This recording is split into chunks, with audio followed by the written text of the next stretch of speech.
What is up, savages? So there are some rumors about some new or a new AMD GPU that are out there, so let's talk about it for a minute.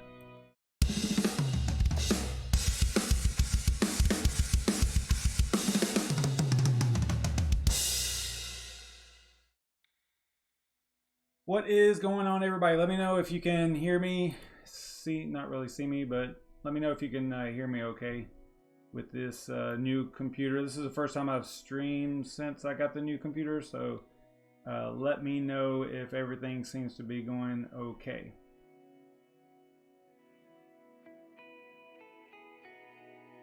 Before I talk to nobody for a really long time.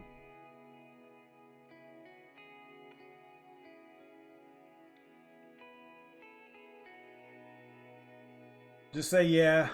All right, good. That sounds good.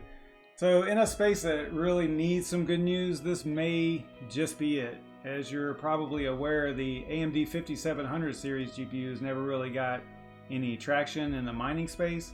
It seems that the true capabilities were never realized due to lack of optimized mining software. And we all know the red team has been getting crushed lately as far as mining goes anyway. So here is some potentially great news. I don't know how much it's going to apply to the mining world, but I think it's kind of cool to talk about.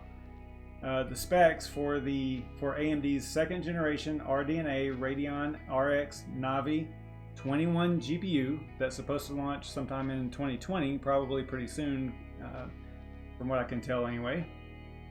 Using a 7nm plus FinFET or Fin field effect transistor process node are starting to leak out, and it's rumored to be twice as fast as the 7nm Navi 10 GPUs, such as the RX 5700 series miners that are the RX 5700 series, and that miners are probably already familiar with.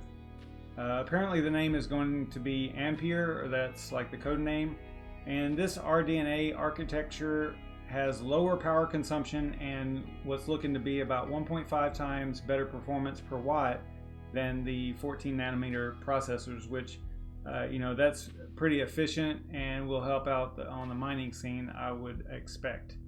It has a die size of 505 millimeters squared, twice as big as the 251 millimeter Navi 10.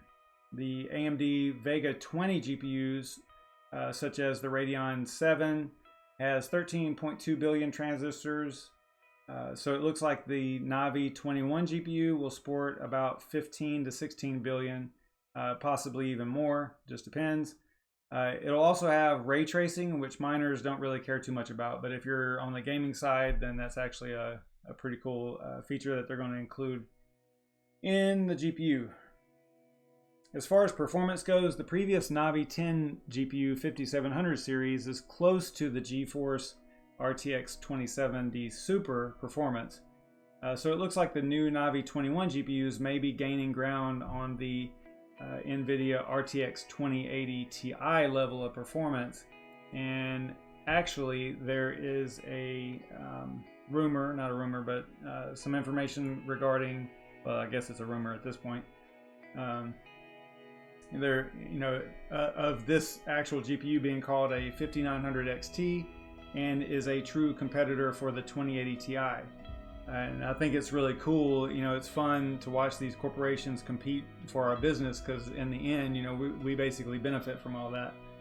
So that part is really super cool. Basically drives the prices down, as long as the competitors aren't working behind the scenes to artificially inflate the prices and making profits go up. Basically like backdoor deals. Hopefully they're not doing that against the consumer. And the price apparently is going to be somewhere between $1,000 and $1,200, $1,200, because it's going to be competing with the RTX 2080 Ti. And so that's about the same. Actually, it's a little less retail price list or price range, so that's actually a good thing. A little bit lower price for similar performance, I guess. So that is cool stuff. Now back to the actual rumors here. On the mining side of things, not that any GPU manufacturers are really concerned about mining, the power consumption might be an issue because a GPU of this size will most likely consume lots of power to the tune of most likely around 275 to 300 watts TDP, or thermal design power. And TDP is the maximum amount of heat generated by a component that the cooling system of that component is designed to dissipate under maximum load. That's what TDP stands for, or that's the definition of TDP.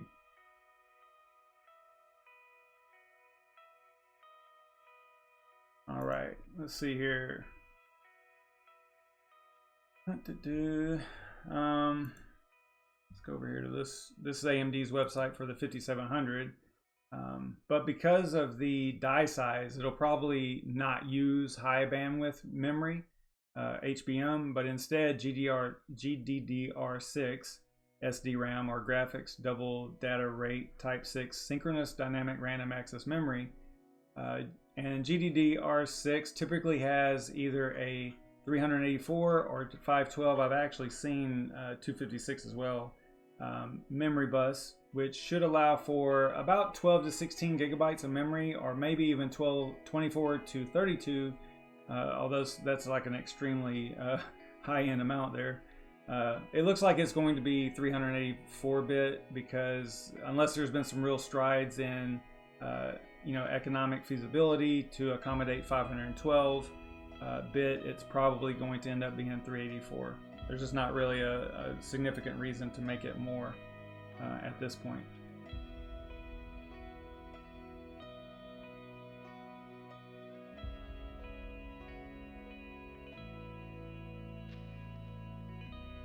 It's also possible on the same along the same lines on the memory side of the house. It's also possible that they will use HBM2E on the new GPUs, although I haven't seen too many people mention this, but maybe I saw like one article that mentioned it. And HBM2E comes in 16 gigabyte memory dies and clocks at 3.2 gigabits per second, offering about 410 gigabytes per second on a single die, and oftentimes they stack them. So you would have 32 gig, 820 gigabytes per second, 6.4 gigabits per second clock. So yeah, pretty intense technology there. And with all these numbers, I'm guessing it'll be able to mine, just a rough estimate, it'll be able to mine F-hash at about 130 mega hash.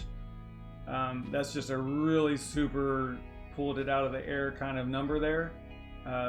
But that's with max power, which may equate to about, if you look at what to mine, you can see here that if you get 130 mega hash per second at 300 watts, you should be able to pull in on Ethereum mining F-hash about 59 cents a day, which is not a lot. Although this was down, this was like 50 cents yesterday whenever I was kind of looking into this GPU, and it was only about 50 cents a day, and it's probably gone down a little bit because of Mirror Glacier hard fork was implemented today, I believe earlier today, and the difficulty bomb that's in Ethereum has been delayed, and there has been probably some people are jumping off of it. I don't know what's going on, but the actual difficulty is coming down, so the profits are actually going up just a little bit, which is a good thing.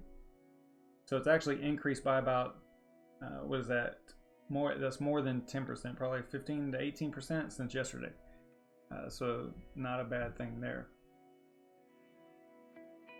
But with the cost being $1,000 or more, I mean, you can do the math. If you're making 60 cents a day, it's going to take you a really long time to pay out. I mean, definitely years, a few years to pay off that card to break even on it. And that's also going to depend on whether or not the miner software devs attack this with optimizations that it is possibly capable of, right? You know how over time, oftentimes a new GPU comes out, and then mining software eventually comes out, and then they continuously tweak it to make it just a little bit more efficient, a little bit better. So as long as that happens here with this particular GPU, we might see some some optimizations and better rewards coming out of it. Not like the 5700 XT, which really never caught any traction because of the mining software that was designed for it. I don't think that they ever really implemented a full plan or a way of exploiting all of the capabilities of that particular GPU. So yeah, hopefully this one they will. Hopefully. So what do you all think? Will this be like a catalyst to maybe get some, a resurgence of mining with AMD GPUs, or will this just be basically another bummer? Let me know in the comments below. Let me check the chat, see who all's in here, and then I am going to get out of here. What's up, Red Panda? What is up, Shuby? Thanks for tuning in, man. What's up, Fold'em? Eric, what's up, man? Markroll, Salty, awesome, Salty.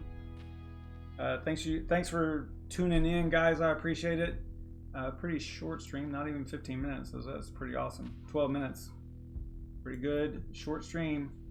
All right, so tomorrow is Crypto Fireball Friday, and I'm going to be doing some type of a giveaway for Rio currency. They're donating like 5,000 Rio, I believe. And hey, what's up, Seth? And I believe that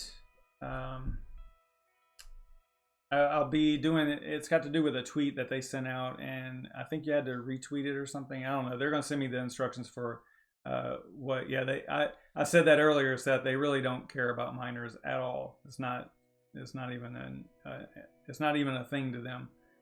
So we get what we get, but hopefully with the increased performance, maybe some rewards and mining rewards will actually return, so that not all the red cards are in the red all the time. So it's kind of rough. But anyway, so I'm doing that giveaway for Rio currency, so keep your eyes open for that.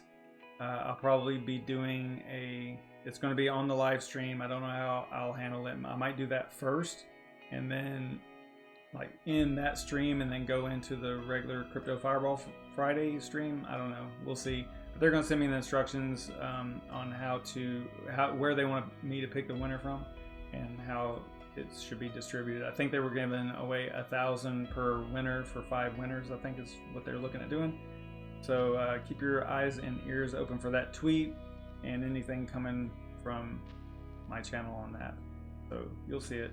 But thanks everybody for actually stopping in. I appreciate it. Sorry I haven't been streaming a lot lately. I have the new machine. I have stuff going on around here. And of course the holidays kind of hit me as well. So stay savage, everybody. I will see y'all tomorrow.